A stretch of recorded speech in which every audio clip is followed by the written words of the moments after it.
Good afternoon. Me and my friend Irwin here are going to take a look at Dogfish Head's Punkin Ale, brown ale brewed with pumpkin and spices. So I bought this back in October, and it's been in my refrigerator to try, and I hadn't gotten around to it. So now it's a little bit late. We've missed the pumpkin beer. Crap. We missed the pumpkin beer season, but we're going to review it anyway. We'll be right back. Okay. Here, babe. There you go. Okay, so I did a review of this alongside of Buffalo Bill's. Actually, let me go back and look. Was it Buffalo Bill's? Yeah, Buffalo Bill's pumpkin ale, which historically has been my favorite pumpkin brew that comes on the market. I didn't get it this year. I didn't really drink any pumpkin beer this year. I think I had a 6-pack of this and shared it with some other people. But so one of the things I notice first off when I pour this is that while it's a brown ale, this is so light in color. Look how light this is. You can see when I put the sun behind it. I mean, basically it's a caramelly amber color. So, you know, questionably a brown ale. Brown ales, I think, are usually more translucent than like a porter or a stout would be, but I still expect some color. So that's my first thought about this brew. They usually have really cool art on the labels, and so this is, again, pretty cool. And I think that this one is actually considered part of a series. It says Off-Centered Art Series featuring Mark Spusta. And so it's really cool, I think, when you see neat art on the bottles. So I appreciate that. Cool Halloween picture. All right, so this is 7% alcohol by volume.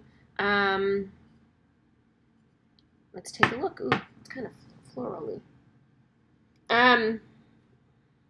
So I can't even remember. I forgot to look, and I'm sorry.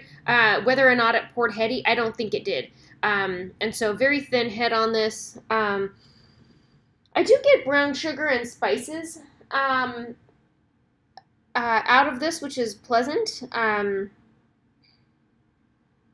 It's florally, almost like it has cardamom in it, which cardamom is often used in like kheer, Indian rice pudding, and you know, it has that kind of floral quality to it, which is kind of delicious. A little bit of cinnamon, nutmeg, cloviness, but not too overwhelming. And let's have a drink.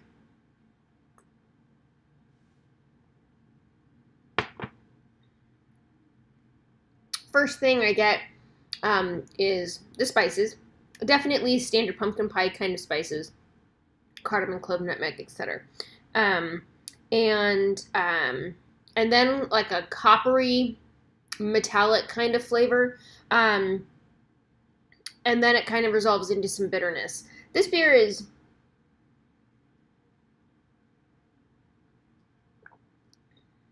it's okay. I mean, it's like a spicy metallic brown ale, I guess, but, you know, thinner,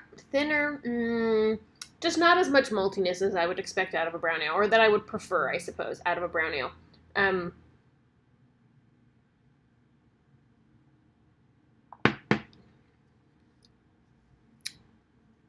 It reminds me a little bit of, I'm going to forget who makes it, Marzen,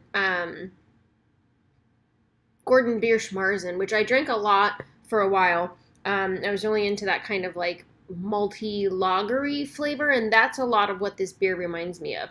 I feel like all of the maltiness that comes in this particular style, in that style in particular, but then this beer is you can taste that there are tannins from malts in there, but you don't really get that malty body, which is a bummer for me. Doesn't seem to bother Irwin here, though. Hi, Irwin. So anyway, that's Dogfish Head Punkin Ale. You know, it's all right. I feel like these beers almost all taste the same pretty much. And you know, so I didn't even bother. Like I said, I didn't even bother necessarily getting a bunch of them. And I got one because I feel like at least I should do one review each year of a pumpkin ale. But here I am. It's December 28th, so I'm a little bit late to that game anyway. But share with me if this is a beer that you've had and what your thoughts were on it. And then specifically, I'd like to know: do you think of it as a brown ale? Really, I think of it as I like either an amber ale or, like I said, a Marzen style beer. And I suppose Marzen is decidedly a lager, and this says ale, but still, it wasn't super exciting. So that's my thought. Here, get up there. Cool. Share with me. I'd love to hear. Thanks for watching. Have a good night. Say goodbye, Irwin.